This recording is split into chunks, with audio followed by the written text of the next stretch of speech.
Hello, good morning, जोहार। मैं राजू और आप देख रहे हैं 24 झारखंड न्यूज। चलिए जानते हैं झारखंड की आज की 25 मुख्य बड़ी खबरों को। हेमंत कैबिनेट ने 13 प्रस्तावों पर लगाई मुहर। मांडर और चान्हो के 14 गांवों के लिए कैम्बो मेगालिफ्ट परियोजना मंजूर। मांडर और चान्हो के 14 गांवों के लिए कैम्बो मेगालिफ्ट परियोजना की स्वीकृति प्रदान करते हुए हेमंत सरकार ने इस क्षेत्र के किसानों को बड़ी सौगात दी है। 236 करोड़ 20 लाख 81 हजार रुपए की लागत से बनने वाली इस परियोजना की स्वीकृति आज सोमवार को हुई कैबिनेट की बैठक में दी गई। मुख्यमंत्री हेमंत सोरेन के नेतृत्व में हुई कैबिनेट की बैठक में 13 प्रस्तावों पर मिली मंजूरी की जानकारी देते हुए कैबिनेट सचिव वंदना दादियल ने कहा कि यह मेगालिफ्ट परियोजना राज्य का तीसरी परियोजना है। कैबिनेट से मिली मंजूरी पर कृषि मंत्री शिल्पी नेहा तिर्की ने खुशी जताते हुए इस क्षेत्र के किसानों के लिए मुख्यमंत्री की बड़ी सौगात बताया है। कृषि मंत्री ने कहा कि इस क्षेत्र के किसानों को फसलों की सिंचाई में सहूलियत होगी। इसके अलावा कैबिनेट ने अंतर्राष्ट्रीय खिलाड़ी सलीमा टेटे और निक्की प्रधान के आवास बोर्ड द्वारा आवंटित भूखंड के निबंधन और मुद्रांक शुल्क में छूट की स्वीकृति दी है। साथ ही बाबा साहब भीमराव अंबेडकर आवास योजना के तहत 1.3 लाख से बढ़ाकर 2 लाख किया गया है। इसके तहत 2400 आवास बनाने का लक्ष्य रखा गया है। झारखंड मंत्रालय में मुख्यमंत्री हेमंत सोरेन की मौजूदगी में हुई कैबिनेट की बैठक में कई महत्वपूर्ण निर्णय लिए गए। कैबिनेट ने जहां षष्ठम विधानसभा के तृतीय मानसून सत्र के समापन की स्वीकृति प्रदान की, वहीं राजकीय अभियंत्रण पॉलिटेक्निक कॉलेज के 1 जनवरी 2016 से पहले सेवानिवृत्त कर्मियों को पुनरीक्षित पेंशन भुगतान की स्वीकृति प्रदान की है। इसके अलावा घाटशिला उपचुनाव के लिए 7 करोड़ की स्वीकृति दी गई और डॉक्टर रंजीत प्रसाद इटकी आरोग्यशाला के वाहन का दुरुपयोग और उसकी चोरी होने के कारण दोषी पाते हुए संशोधित दंड दिए जाने की स्वीकृति प्रदान की गई। इस बैठक में सरकारी उड़ान योजना के तहत वर्तमान हेलीकॉप्टर सेवा को 6 माह का विस्तार देने का निर्णय लिया गया। चक्रवात मोंथा के बाद अजीबोगरीब फंगस ने बढ़ाई सरकार की चिंता। धान को हो रहा नुकसान। राज्य सरकार चक्रवात मोंथा के कारण हुए फसलों के नुकसान से अभी निपट ही रही थी कि एक नई मुसीबत धान के खेतों में लग रहा फंगस आ गया है। धान की खेतों में तेजी से फैल रहे यह फंगस एक खेत से दूसरे खेत तक पहुंच रहा है, जिससे तैयार हो रहे धान को भारी नुकसान पहुंचा रहा है। ये ऐसा फंगस है जो हवा से फैलता है और एक खेत से दूसरे खेत तक बड़े ही आसानी से पहुंचकर धान के फसल को नुकसान पहुंचाता है। इस फंगस की वजह से हो रहे नुकसान की चर्चा आज सोमवार को कैबिनेट की बैठक में होती रही। कृषि विभाग ने इस फंगस के कारण हो रही क्षति पर चिंता जताते हुए मुख्यमंत्री को पूरी वास्तविक स्थिति से अवगत कराया। बता दें कि मोंटा चक्रवात की वजह से राज्य के खेतों में धान और सब्जियों की फसलें बर्बाद हो गई हैं, जिससे हजारों किसानों की मेहनत पर पानी फिर गया। खेतों में लगा धान की फसल तैयार होने को है। ऐसे में अचानक आए अजीबोगरीब फंगस ने कृषि विभाग की चिंता बढ़ा दी है।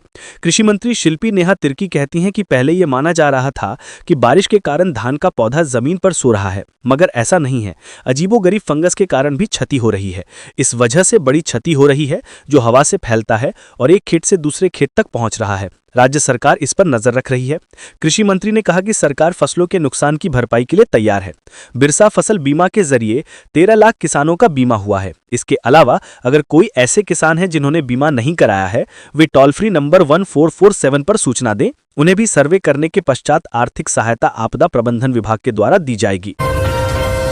पलामू में ट्रक के धक्के से बीएड छात्रा की मौत, पति व बच्ची घायल। मेदिनीनगर सदर थाना क्षेत्र के खनवा में सोमवार को दिन के करीब 3 बजे हुए सड़क हादसे में बीएड की छात्रा आशा कुमारी की मौत हो गई। हादसे में उनके पति संदीप कुमार 32 वर्ष के गंभीर रूप से घायल हो गए। वहीं मासूम बच्ची को हल्की चोटें आई हैं। आशा कुमारी भट्टी मोहल्ला की रहने वाली थी। वह जीएलए कॉलेज में बीएड सत्र 2023 से 25 की छात्रा थी। मिली जानकारी के अनुसार आशा कुमारी सिक्की कला विद्यालय में शिक्षण अभ्यास पूरा कर अपने पति और बच्ची के साथ स्कूटी से घर लौट रही थी। इसी दौरान पीछे से आ रहे तेज रफ्तार ट्रक ने खनवा गांव के पास स्कूटी को जोरदार टक्कर मार दी। स्थानीय लोगों ने तीनों को तुरंत एम्बुलेंस से एमएमसीएच मेदिनीनगर भेजा, जहां डॉक्टरों ने आशा कुमारी को मृत घोषित कर दिया। थाना प्रभारी लालजी ने बताया कि टक्कर मारने वाला ट्रक एफसीआई में चलता है। पुलिस ने ट्रक को जब्त कर लिया है, जबकि चालक को हिरासत में ले लिया है। पुलिस मामले की जांच में जुट गई है। सीएम हेमंत सोरेन के हस्तक्षेप से ट्यूनीशिया में फंसे झारखंड के 48 मजदूरों की घर वापसी तय। मुख्यमंत्री हेमंत सोरेन के हस्तक्षेप के बाद ट्यूनीशिया में फंसे झारखंड के 48 प्रवासी कामगारों की स्वदेश वापसी तय हो गई है। इन सभी मजदूरों की घर वापसी के साथ साथ उनके बकाया पारिश्रमिक का भुगतान भी शुरू हो गया है। लार्सन एंड टूब्रो लिमिटेड ने अब तक 30 लाख रुपए का भुगतान कर दिया है और सभी के हवाई टिकट की व्यवस्था भी कंपनी की ओर से की गई है। मजदूर 4, 5 और 6 नवंबर को ट्यूनीशिया से भारत लौटेंगे। मुख्यमंत्री को ट्विटर के माध्यम से जानकारी मिली थी कि झारखंड के दर्जनों कामगार अफ्रीकी देश ट्यूनीशिया में फंसे हुए हैं और 3 महीने से वेतन नहीं मिल पाने के कारण कठिन परिस्थितियों में हैं। इस पर मुख्यमंत्री ने तुरंत संज्ञान लेते हुए मामला श्रम, रोजगार, प्रशिक्षण एवं कौशल विकास विभाग के अधीन राज्य प्रवासी नियंत्रण कक्ष को भेजा। जानकारी के अनुसार फंसे हुए मजदूरों में हजारीबाग के 19, गिरिडीह के 14 और बोकारो के 15 कामगार शामिल हैं। ये सभी पीसीएल प्रेम पावर कंस्ट्रक्शन लिमिटेड के माध्यम से ट्यूनीशिया भेजे गए थे। राज्य प्रवासी नियंत्रण कक्ष ने तत्काल कार्रवाई करते हुए न केवल इन कामगारों से संपर्क स्थापित किया, बल्कि भारत सरकार और संबंधित कंपनी के सहयोग से उनकी सुरक्षित वापसी और बकाया भुगतान सुनिश्चित कराया। सरकार की इस त्वरित कार्रवाई ने एक बार फिर यह साबित कर दिया है कि झारखंड सरकार अपने प्रवासी कामगारों की सुरक्षा और हितों के प्रति गंभीर और संवेदनशील है। झारखंड में ठंड की दस्तक, रांची के तापमान में 2 डिग्री की गिरावट। झारखंड में मौसम बदलने लगा है और ठंड महसूस की जा रही है। राजधानी रांची समेत राज्य के कई जिलों में न्यूनतम तापमान में गिरावट दर्ज की गई है। रविवार की तुलना में सोमवार को रांची का न्यूनतम तापमान 2 डिग्री सेल्सियस कम रहा। रविवार को न्यूनतम तापमान 20 डिग्री था, जो सोमवार को घटकर 18 डिग्री सेल्सियस दर्ज किया गया। सोमवार को रांची और आसपास के इलाकों में सुबह हल्की ठंड का एहसास हुआ। हालांकि दिन चढ़ने के साथ धूप में गर्मी महसूस की गई। मौसम विभाग के अनुसार अगले कुछ दिनों तक राज्य में मौसम शुष्क रहेगा और आसमान साफ रहने की संभावना है। धनबाद में नशे में धुत कार सवार युवकों का उत्पात, 2 बाइक सवार घायल। धनबाद जिले के निरसा चौक स्थित दुर्गा मंदिर के पास सोमवार को शराब के नशे में धुत कार सवारों युवकों ने जमकर उत्पात मचाया। तेज रफ्तार कार ने बाइक सवार 2 युवकों को टक्कर मार दी, जिससे दोनों युवक गंभीर रूप से घायल हो गए। हादसे में बाइक और कार दोनों बुरी तरह क्षतिग्रस्त हो गई हैं। स्थानीय लोगों ने कार सवार दोनों युवकों को पांडरा मुस्लिम टोला के पास पकड़कर निरसा थाना पुलिस को सूचना दी। जानकारी मिलते ही पुलिस मौके पर पहुंची और कार सहित दोनों युवकों को थाने ले गई और आगे की कार्रवाई में जुट गई। घायल युवकों ने बताया कि वे कुमारधुबी से अपने घर पांडरा मुस्लिम टोला लौट रहे थे। तभी पांडरा मोड़ की ओर से तेज गति से आ रही कार ने अचानक सामने से टक्कर मार दी। एक युवक के दाहिने पैर में गंभीर चोटें आई हैं। प्रत्यक्षदर्शियों के अनुसार कार चालक और उसका साथी पूरी तरह नशे में धुत थे। हादसे के बाद वे खुद भी संभल नहीं पा रहे थे। स्थानीय लोगों ने प्रशासन से नशे में वाहन चलाने वालों पर कड़ी कार्रवाई की मांग की है, ताकि भविष्य में ऐसे हादसों की पुनरावृत्ति ना हो। 4th ग्रेड में नियुक्ति का रास्ता साफ, नियुक्ति नियमावली पर कैबिनेट की मंजूरी। सचिवालयों, संलग्न कार्यालयों और समाहरणालयों में 4th वर्गीय पदों की नियुक्ति के लिए राज्य मंत्री परिषद ने आज बहुउद्देशीय कर्मी नियुक्ति सेवा शर्त नियमावली MPS को मंजूरी प्रदान कर दी है। इस तरह राज्य में 4th वर्गीय पदों पर नियुक्ति का मार्ग प्रशस्त हो गया है। उल्लेखनीय है कि पलामू में 4th ग्रेड कर्मियों की नियुक्ति प्रक्रिया के दौरान उत्पन्न विवाद के बाद राज्य सरकार ने नई नियुक्ति नियमावली बनने तक पूरे राज्य में नियुक्ति प्रक्रिया पर रोक लगा दी थी। नई नियुक्ति नियमावली में यह भी स्पष्ट किया गया है कि न्यायालय के आदेश से जहां भी नियुक्ति प्रक्रिया जारी है, उस पर यह लागू नहीं होगा। अर्थात पलामू में 4th वर्गीय पदों पर होने वाली नियुक्ति प्रक्रिया नई नियुक्ति नियमावली से प्रभावित नहीं होगी। सुप्रीम कोर्ट के आदेश के आलोक में पलामू डीसी 4th वर्गीय पदों पर नियुक्ति प्रक्रिया को पूरा करेंगे। 4th वर्गीय पदों की नियुक्ति के लिए नई नियमावली का नाम बहुउद्देशीय कर्मी नियुक्ति एवं सेवा शर्त नाम दिया गया है। इस नियमावली के तहत किसी भी स्तर के 4th वर्गीय पदों की नियुक्ति की जाएगी। प्रतियोगिता परीक्षा के लिए न्यूनतम अर्हता मैट्रिक पास है। संविदा दैनिक मजदूर के रूप में पूर्व से लगातार काम करने वाले अभ्यर्थी प्रतिवर्ष के लिए 1.5 अंक का ग्रेस दिया जाएगा, लेकिन कम से कम 5 साल तक लगातार काम किए हुए अभ्यर्थी को ही इसका लाभ मिलेगा। ग्रेस अंक की अधिकतम सीमा 15 अंक होगी, अर्थात 5 साल काम करने वाले को 7.5 और 10 साल काम करने वाले को 15 अंक का ग्रेस मिलेगा। इसी तरह 1 वर्ष काम करने वाले को 1 वर्ष और 8 वर्ष काम करने वाले को 8 वर्ष की उम्र सीमा में छूट दी जाएगी, लेकिन यह अधिकतम 10 वर्ष होगी। साथ ही 50 वर्ष से अधिक उम्र के अभ्यर्थी को यह लाभ नहीं मिलेगा। प्रतियोगिता परीक्षा के माध्यम से नियुक्ति की जाएगी। प्रतियोगिता परीक्षा का आयोजन झारखंड कर्मचारी चयन आयोग करेगा। विवादास्पद जेएसएससी सीजीएल परीक्षा पर हाईकोर्ट ने फैसला सुरक्षित रखा। झारखंड के बहुचर्चित एवं विवादास्पद जेएसएससी सीजीएल कर्मचारी चयन आयोग संयुक्त स्नातक स्तरीय परीक्षा में भ्रष्टाचार और प्रश्नपत्र लीक प्रकरण की सीबीआई जांच कराए जाने की मांग को लेकर दायर याचिका पर हाईकोर्ट में सोमवार को सुनवाई हुई। सोमवार को राज्य सरकार, जेएसएससी और वादियों एवं सफल अभ्यर्थियों की ओर से बहस पूरी होने के बाद कोर्ट ने अपना फैसला सुरक्षित रख लिया है। हाईकोर्ट क्या फैसला सुनाएगा, यह देखना काफी दिलचस्प होगा, क्योंकि इस फैसले पर हजारों अभ्यर्थियों का भविष्य टिका हुआ है। हाईकोर्ट का फैसला कई मायने में महत्वपूर्ण होगा। राज्य के लाखों परीक्षार्थियों एवं हजारों चयनित उम्मीदवारों के भविष्य का फैसला करेगा। राज्य सरकार की ओर से गुरुवार को महाधिवक्ता राजीव रंजन, अधिवक्ता पीयूष चित्रेश एवं जेएसएससी की ओर से अधिवक्ता संजय पेपरवाल कोर्ट में अपना पक्ष रखा। वादियों की ओर से सुप्रीम कोर्ट के वरिष्ठ अधिवक्ता अजीत कुमार सिन्हा और हाईकोर्ट के वरिष्ठ अधिवक्ता अजीत कुमार ने बहस की। धनबाद के कतरी नदी में नहाने के दौरान डूबा किशोर, तलाश जारी। धनबाद के जिले के कतरा स्थित गौशाला के समीप कतरी नदी में नहाने के दौरान सोमवार को एक किशोर अनीश कुमार नदी में डूब गया। घटना की जानकारी मिलते ही स्थानीय लोगों में अफरा तफरी मच गई। लोगों ने तत्परता दिखाते हुए किशोर की खोजबीन शुरू कर दी, लेकिन देर शाम तक उसका पता नहीं चल सका। स्थानीय लोगों ने घटना की सूचना कतरास थाना को दी। सूचना मिलते ही पुलिस मौके पर पहुंची और स्थानीय गोताखोरों की मदद से सर्च ऑपरेशन शुरू कराया। फिलहाल किशोर की तलाश जारी है। बताया जा रहा है कि अनीश अपने एक दोस्त के साथ नदी में नहाने गया था। इसी दौरान पैर फिसलने से वह गहरे पानी में चला गया और देखते ही देखते डूब गया। आज 4 नवंबर को ओडिशा के मुख्यमंत्री मोहन चरण मांझी घाटशिला में करेंगे चुनावी सभा। घाटशिला उपचुनाव में भारतीय जनता पार्टी पूरे जोश और उत्साह के साथ चुनावी अभियान में जुटी हुई है। पार्टी के सभी वरिष्ठ नेता और कार्यकर्ता दिन रात लगकर एनडीए प्रत्याशी बाबूलाल सोरेन के पक्ष में जनसंपर्क और प्रचार अभियान चला रहे हैं। इसी क्रम में ओडिशा के मुख्यमंत्री मोहन चरण मांझी का घाटशिला विधानसभा आगमन होने जा रहा है। वे पूर्वाह्न 10 बजे घाटशिला ब्लॉक के गंधानियाहाट मैदान और अपराह्न 12:05 में गुड़ाबांधा ब्लॉक के बलियापोश फुटबॉल मैदान में विशाल जनसभा को संबोधित करेंगे। मुख्यमंत्री के आगमन से कार्यकर्ताओं में जबरदस्त उत्साह है और क्षेत्र की जनता भी उनके स्वागत के लिए उत्सुक है। निश्चित रूप से उनके संबोधन से चुनावी माहौल और अधिक ऊर्जा और दिशा प्राप्त करेगा। रांची में लेवी मांगने के 2 मामलों का खुलासा। टीएसपीसी और नीरज साहू गैंग के 4 सदस्य पुलिस की गिरफ्त में। राजधानी रांची में रंगदारी मांगने के 2 अलग अलग मामलों में पुलिस को बड़ी सफलता मिली है। उग्रवादी संगठन टीएसपीसी और नीरज साहू गैंग के नाम पर लेवी मांगने वाले 4 आरोपियों को पुलिस ने गिरफ्तार किया है। इनके पास से कई मोबाइल फोन, सिम कार्ड, नगद रकम और धमकी भरे पर्चे बरामद किए गए हैं। गिरफ्तार आरोपियों की पहचान उमेश मुंडा उर्फ दिनेश मुंडा, नितेश मुंडा, राम विजय लोहरा और पवन लोहरा के रूप में हुई है। ग्रामीण एसपी प्रवीण पुष्कर ने बताया कि 22 अक्टूबर को ओरमांझी थाना क्षेत्र के एक व्यक्ति ने शिकायत दर्ज कराई थी कि 16 अक्टूबर की शाम उसे एक अज्ञात नंबर से कॉल आया था। कॉल करने वाले ने खुद को प्रतिबंधित संगठन टीएसपीसी का सदस्य बताया और कहा, धुमकुड़िया भवन बनवा रहे हो, मैनेज करके चलो नहीं तो जान से मार देंगे। इसके साथ ही 40,000 रुपये 2 दिन के भीतर देने की मांग की गई थी। पुलिस अधीक्षक राकेश रंजन के निर्देश पर ग्रामीण एसपी के नेतृत्व में छापेमारी टीम बनाई गई।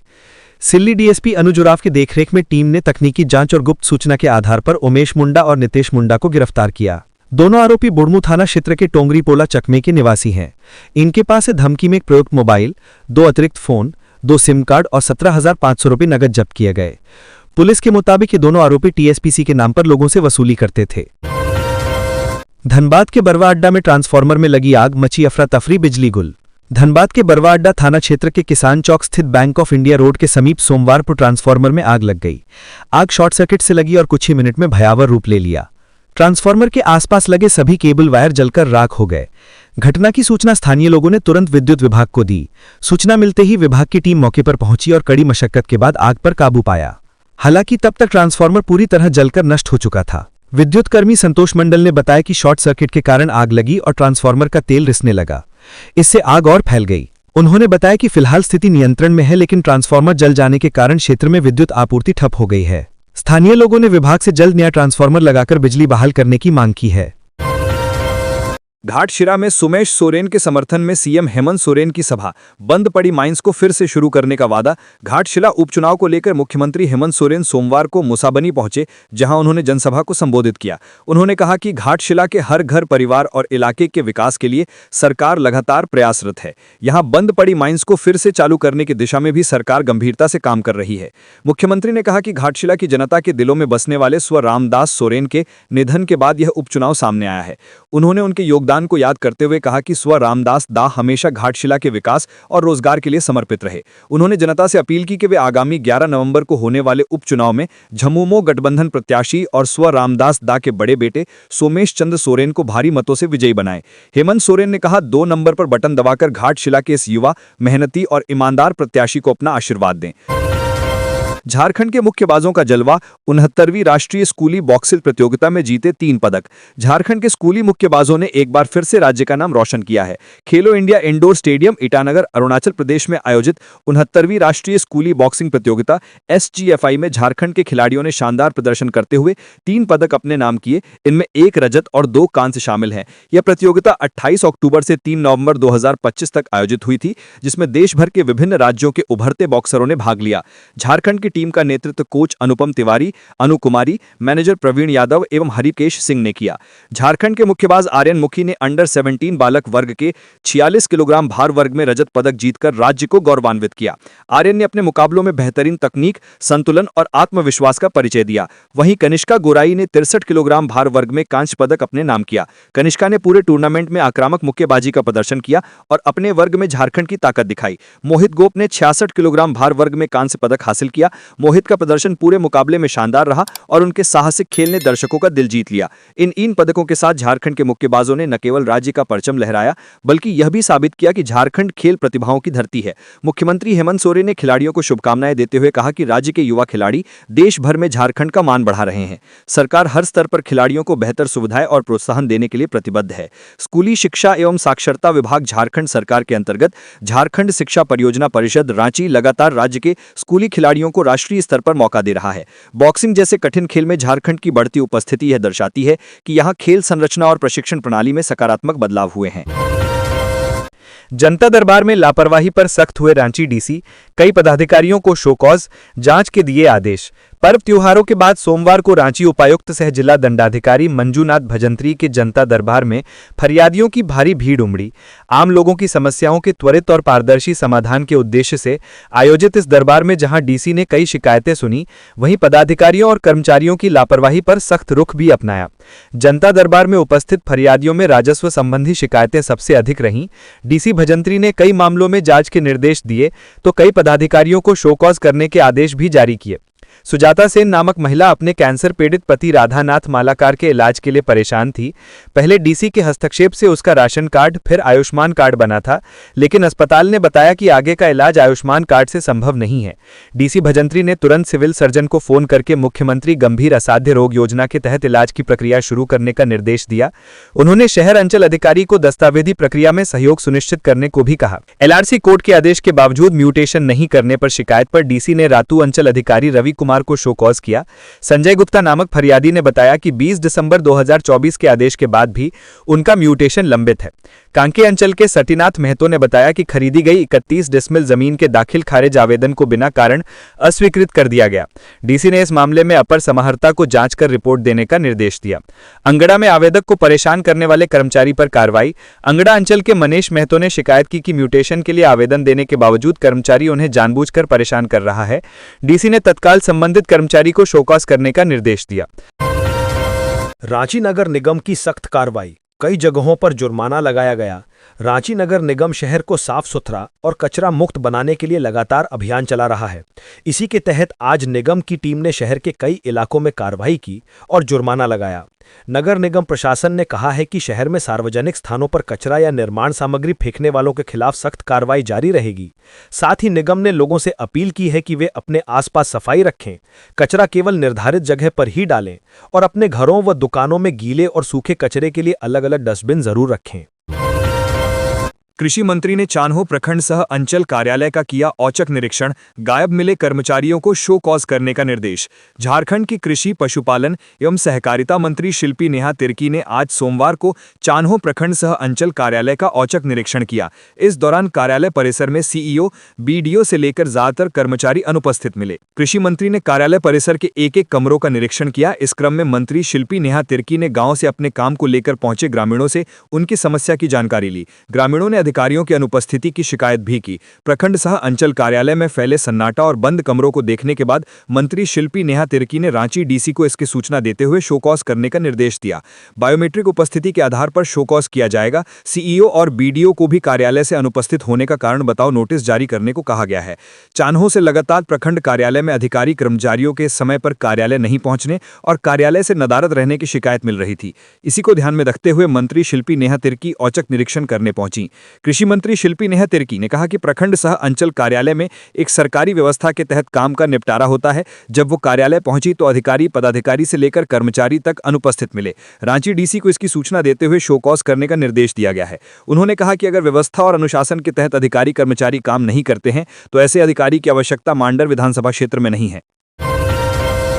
अब स्वास्थ्य सेवा होगी और मजबूत, सेवाओं में बढ़ेगी पारदर्शिता, प्रशिक्षित मानव संसाधन होंगे उपलब्ध। झारखंड सरकार ने राज्य में पैरामेडिकल, एलाइड हेल्थ और हेल्थ केयर से जुड़े पेशों को सुव्यवस्थित करने के उद्देश्य से Jharkhand state allied and health care council 2025 को कैबिनेट की बैठक में स्वीकृति प्रदान कर दी है। नई नियमावली लागू होने के बाद स्वास्थ्य सेवाओं में पारदर्शिता बढ़ेगी, प्रशिक्षित कर्मियों की उपलब्धता सुनिश्चित होगी, चिकित्सा संस्थानों को गुणवत्तापूर्ण मानव संसाधन मिल सकेगा। झारखंड स्थापना दिवस पर आयोजित होंगे विभिन्न कार्यक्रम, सरकार की तैयारी पर बीजेपी ने उठाए सवाल। झारखंड में एक बार फिर से आपकी योजना आपकी सरकार आपके द्वार कार्यक्रम आयोजित किए जाएंगे। 18 नवंबर से 15 दिसंबर 2025 तक सभी जिलों में यह कार्यक्रम चलेगा। इस बार के अभियान में आय, जाति और आवासीय प्रमाण पत्र जारी करने पर विशेष ध्यान दिया जाएगा। इसके साथ ही लाभार्थियों को राज्य सरकार की प्रमुख कल्याणकारी योजनाओं से जोड़ा जाएगा। इसमें खास बात यह रहेगी कि सरकार द्वारा महिला सम्मान योजना के तहत भी आवेदन लेने की तैयारी है। वैसी महिलाएं जो 18 से 50 साल की हैं उन्हें इस योजना के तहत आवेदन देने का अवसर मिलेगा। इसके लिए राज्य भर के सभी प्रखंडों में विशेष कैंप लगाए जाएंगे। दरअसल झारखंड के राज्य स्थापना के 25 साल पूरे होने के उपलक्ष्य में आयोजित विभिन्न कार्यक्रमों में सरकार आपके द्वार को प्राथमिकता के रूप में रखा गया है। सरकार का मानना है कि इसके माध्यम से लोगों की छोटी मोटी समस्या का समाधान होने में सहूलियत मिलती है। इस बार के समारोह की थीम झारखंड @25 रखा गया है, जिसके तहत मुख्य कार्यक्रम 15 नवंबर को राज्य स्थापना दिवस के दिन होगा। इसके बाद 16 नवंबर को सांस्कृतिक कार्यक्रम और 29 नवंबर को रांची के मोरहाबादी मैदान एक भव्य समापन समारोह होगा। राज्य सरकार की ओर से सभी उपायुक्तों को राज्य स्थापना दिवस के मौके पर होने वाले कार्यक्रम को सफल बनाने के लिए जुट जाने के निर्देश मुख्य सचिव की ओर से दिए जा चुके हैं। कैबिनेट की बैठक में नियुक्ति नियमावली सहित कुल 13 प्रस्तावों को मंजूरी, कई अहम फैसलों पर लगी मुहर। मुख्यमंत्री हेमंत सोरेन की अध्यक्षता में आज झारखंड मंत्रिपरिषद की बैठक हुई। इस बैठक में राज्य के विकास और प्रशासनिक सुधार से जुड़े कुल 13 प्रस्तावों पर मुहर लगाई गई। बैठक में विभिन्न विभागों के कई अहम एजेंडे रखे गए, जिन पर चर्चा के बाद सहमति बनी। सरकार का कहना है कि इन प्रस्तावों से राज्य में प्रशासनिक दक्षता बढ़ेगी और आम जनता को योजनाओं का लाभ तेजी से मिलेगा। चतुर्थ वर्ग के पदों पर नियुक्ति के लिए राज्य सरकार ने बहुउद्देशीय कर्मी नियुक्ति एवं प्रोन्नति नियमावली को मंजूरी दी। अंतर्राष्ट्रीय हॉकी खिलाड़ी सलीम टेटे और निक्की प्रधान को आवास बोर्ड से निःशुल्क जमीन के रजिस्ट्रेशन और मुद्रांक शुल्क को माफ कर दिया गया। अंबेडकर आवास योजना की सहयोग राशि को 1,30,000 से बढ़ाकर 2 लाख कर दिया गया है। साथ ही आवासों की संख्या को भी 176 से बढ़ाकर 2400 कर दी गई है। बैठक में मुख्यमंत्री के साथ प्रमुख सचिव, कैबिनेट सचिव और संबंधित विभागों के वरिष्ठ अधिकारी मौजूद रहे। झारखंड में 12 से 28 तक राज्यव्यापी रक्तदान अभियान, सुरक्षित रक्त उपलब्ध कराना सबकी जिम्मेदारी। झारखंड में 12 से 28 तक राज्यव्यापी रक्तदान अभियान, सुरक्षित रक्त उपलब्ध कराना सबकी जिम्मेदारी। झारखंड में राज्य स्थापना दिवस के अवसर पर 12 नवंबर से 28 नवंबर तक राज्यव्यापी स्वैच्छिक रक्तदान अभियान चलाया जाएगा। स्वास्थ्य, चिकित्सा, शिक्षा एवं परिवार कल्याण विभाग के अपर मुख्य सचिव अजय कुमार सिंह ने सोमवार को state blood transfusion council (SBTC) की बैठक में इसकी घोषणा की। उन्होंने कहा कि सुरक्षित रक्त उपलब्ध कराना सबकी जिम्मेदारी है और रक्तदान को जन आंदोलन का रूप देना होगा। बैठक में झारखंड स्टेट आरोग्य सोसाइटी की कार्यकारी निदेशक डॉक्टर नेहा अरोड़ा, NHM के निदेशक शशि प्रकाश झा, DIC सिद्धार्थ सान्याल, उप सचिव ध्रुव प्रसाद समेत कई वरिष्ठ अधिकारी मौजूद रहे। राज्य के सभी ब्लड बैंकों के प्रतिनिधियों ने ऑनलाइन माध्यम से बैठक में भाग लिया। अपर मुख्य सचिव ने अधिकारियों को निर्देश दिया कि इस रक्तदान अभियान को ग्रामीण और शहरी दोनों स्तरों पर व्यापक रूप से सफल बनाया जाए। उन्होंने कहा कि सोशल मीडिया और स्थानीय प्रचार माध्यमों के जरिए लोगों को रक्तदान के लिए प्रेरित किया जाए ताकि इसे जन सहभागिता से जोड़कर व्यापक आंदोलन बनाया जा सके। डॉक्टर नेहा अरोड़ा ने कहा कि सभी अस्पताल थैलेसीमिया मरीजों का विस्तृत रिकॉर्ड अलग पंजी में संधारित करें। सभी ब्लड बैंक मासिक ऑडिट रिपोर्ट तैयार करेंगे और हर 3 माह में ड्रग डायरेक्टरेट द्वारा ऑडिट किया जाएगा। उन्होंने ई-रक्त कोष में पूर्ण डेटा एंट्री सुनिश्चित करने और मैन पावर की कमी दूर करने के निर्देश भी दिए। एनएचएम के निदेशक शशि प्रकाश झा ने कहा कि रक्तदान शिविरों में एनजीओ और सामाजिक संस्थाओं की सक्रिय भागीदारी जरूरी है। सामूहिक प्रयास से ही इस अभियान को सफल बनाया जा सकता है। उन्होंने कहा कि प्रचार प्रसार के जरिए अधिक से अधिक लोगों को जोड़ना होगा। अपर मुख्य सचिव ने साफ शब्दों में कहा कि जहां भी ब्लड बैंक में कमी है उसे तुरंत दुरुस्त किया जाए। जो संस्थान मानकों पर खरे नहीं उतरेंगे उन्हें बंद कर दिया जाएगा। उन्होंने ये भी स्पष्ट किया कि राज्य में बिना ब्लड सेपरेशन यूनिट के कोई ब्लड सेंटर संचालित नहीं होना चाहिए। मैनुअल के शिकंजे में देवघर सदर अस्पताल, अधर में अटका ई गवर्नेंस का काम। देश की रफ्तार अब डिजिटल गलियारों में दौड़ रही है। शासन से लेकर नागरिक सेवा तक हर क्षेत्र में तकनीक की दस्तक गूंज रही है। लेकिन इसी डिजिटल क्रांति के बीच झारखंड के संथाल परगना की स्वास्थ्य राजधानी कहे जाने वाले देवघर का सदर अस्पताल अब भी पारंपरिक फाइलों और मैनुअल रजिस्टरों के बोझ तले दबी व्यवस्था से बाहर नहीं निकल पा रहा है। एक और सरकार ई गवर्नेंस और पेपरलेस सिस्टम की दिशा में नागरिकों से सहयोग की अपील कर रही है। दूसरी ओर देवघर सदर अस्पताल इस परिवर्तन के मार्ग पर आधे रास्ते में अटका पड़ा है। इधर देश के प्रमुख अस्पताल अब पूरी तरह डिजिटल हो चुके हैं। वहां रजिस्ट्रेशन से लेकर जांच रिपोर्ट, मेडिकल प्रमाण पत्र, दवा की पर्ची और प्रधानमंत्री जन आरोग्य योजना तक सब कुछ ऑनलाइन उपलब्ध है। लेकिन देवघर में स्थिति इसके उलट है। यहां आज भी मरीजों की भीड़ रजिस्ट्रेशन काउंटर पर घंटों लाइन में खड़ी रहती है। पोस्टमार्टम रिपोर्ट और मेडिकल सर्टिफिकेट के लिए लोगों को कई चक्करें लगानी पड़ती हैं। आधुनिक युग में भी यहाँ की व्यवस्था फाइलों के पन्नों में सांस लेती नजर आती है। स्वास्थ्य विभाग ने बीएसएनएल को पूरे सिस्टम को ई हॉस्पिटल में तब्दील करने की जिम्मेदारी दी है। हालांकि आउटडोर व्यवस्था को ही ऑनलाइन किया जा सका है, जबकि बाकी विभाग अब भी पुराने ढर्रे पर चल रहे हैं। इसका सबसे अधिक खामियाजा प्रधानमंत्री जन आरोग्य योजना के अंतर्गत आने वाले मरीजों को उठाना पड़ता है। यहाँ रजिस्ट्रेशन की गति फाइलों की मोटाई में उलझकर रह जाती है। बहरागोड़ा में अवैध बालू लदा हाईवा जब्त, तस्करों में हड़कंप। बहरागोड़ा प्रखंड प्रशासन ने अवैध बालू के कारोबार के खिलाफ सख्ती बढ़ा दी है। प्रशासन की टीम ने रविवार की रात NH49 पर जामशोला के पास अवैध बालू लदे एक हाईवा को जब्त कर लिया। जब्त हाईवा के मालिक के खिलाफ बहरागोड़ा थाना में कांड संख्या 76/2025 के तहत मामला दर्ज किया गया। अंचलाधिकारी राजाराम सिंह मुंडा व थाना प्रभारी शंकर प्रसाद कुशवाहा ने बताया कि अवैध खनन के खिलाफ छापेमारी अभियान लगातार जारी रहेगा। प्रशासन की इस छापेमारी से स्थानीय बालू तस्करों में हड़कंप मच गया है। ज्ञात हो कि ये तस्कर प्रतिदिन दर्जनों हाईवा से बालू की ढुलाई कर रहे थे। सीओ ने दो टूक कहा कि अंचल क्षेत्र में किसी कीमत पर बालू का अवैध कारोबार नहीं होने दिया जाएगा।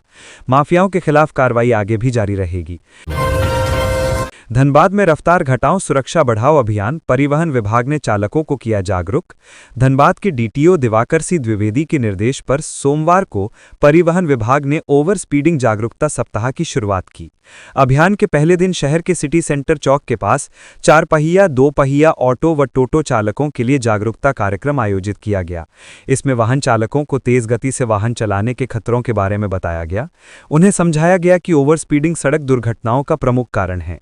इससे हर साल कई लोगों की जान जाती है। वाहन चलाते समय मोबाइल का उपयोग न करने, सामने वाले वाहन से उचित दूरी बनाए रखने और गति सीमा का पालन करने की अपील की गई। अभियान के दौरान अधिकारियों ने पैम्पलेट और बैनर के माध्यम से लोगों को सड़क सुरक्षा नियमों के पालन के लिए भी प्रेरित किया। परिवहन विभाग के अधिकारियों ने कहा कि सड़क पर सतर्कता और नियंत्रित गति ही सुरक्षित यात्रा की कुंजी है। ओवर स्पीडिंग के कारण सड़क दुर्घटनाओं में मृत्यु दर लगातार बढ़ रही है, जो गंभीर चिंता का विषय है। मौके पर जिला सड़क सुरक्षा प्रबंधक Sunil Kumar, road engineer analyst Amresh Kumar और IT असिस्टेंट देवेंद्र कुमार उपस्थित थे। सरयू राय ने कहा, स्वास्थ्य विभाग में टेंडर से हो दवाओं की खरीद। जमशेदपुर पश्चिमी से जदयू विधायक सरयू राय ने जानना चाहा है कि राज्य के स्वास्थ्य विभाग में ऐसा क्या चल रहा है कि विधानसभा के वरीय सदस्य होने के नाते भी उन्हें मांगी गई जानकारी नहीं दी जा रही है। आखिर ऐसा क्या है कि स्वास्थ्य विभाग उनसे जानकारी छुपाना चाह रही है? इससे तो झारखंड सरकार के स्वास्थ्य विभाग की कार्य संस्कृति पर भी सवालिया निशान खड़ा हो रहा है। सरयू राय ने दवाओं की खरीद के बारे में पारदर्शिता बरतने तथा सभी प्रकार की दवाओं की खरीद निविदा के माध्यम से करने की मांग की है। इस संबंध में सरयू राय ने स्वास्थ्य, चिकित्सा शिक्षा एवं परिवार कल्याण विभाग के मंत्री को एक पत्र लिखा है। इस पत्र में उन्होंने भारत सरकार के दवा निर्माता लोक उपक्रमों से ऊंची दरों पर दवा खरीद करने के संबंध में विस्तार लिखा है। झारखंड हाईकोर्ट में लगा रक्तदान शिविर, थैलेसीमिया मरीजों की होगी मदद। 15 नवंबर को झारखंड हाईकोर्ट अपनी स्थापना का 25 साल पूरा करने जा रहा है, लिहाजा सिल्वर जुबली समारोह को यादगार बनाने की तैयारी शुरू हो चुकी है। इस कार्यक्रम में भारत के मुख्य न्यायाधीश के रूप में नियुक्त न्यायमूर्ति सूर्यकांत भी शिरकत करेंगे। इससे पहले हाईकोर्ट परिसर में ब्लड डोनेशन कैंप का आयोजन किया गया। इसका उद्घाटन हाईकोर्ट के मुख्य न्यायाधीश तरलोक सिंह चौहान ने किया। इस दौरान हाईकोर्ट के अन्य न्यायाधीश और अधिवक्तागण मौजूद थे। खास बात है कि डोनेशन में मिला ब्लड थैलेसीमिया मरीजों को उपलब्ध कराए जाएंगे। अधिवक्ता धीरज कुमार ने बताया कि 100 यूनिट से ज्यादा ब्लड का कलेक्शन हुआ है। दरअसल थैलेसीमिया सोसाइटी के साथ सदर अस्पताल और एडवोकेट्स एसोसिएशन के संयुक्त पहल पर रक्तदान शिविर लगाया गया। इस मौके पर मुख्य न्यायाधीश तरलोक सिंह चौहान समेत अन्य न्यायमूर्तिगण ने दीप प्रज्वलित किया। इस मौके पर हाईकोर्ट के चीफ जस्टिस ने कहा कि रक्तदान से किसी की जिंदगी बचाई जा सकती है, लिहाजा सभी स्वस्थ लोगों को रक्तदान करना चाहिए। जीवित रहते किया गया दान काफी मायने रखता है।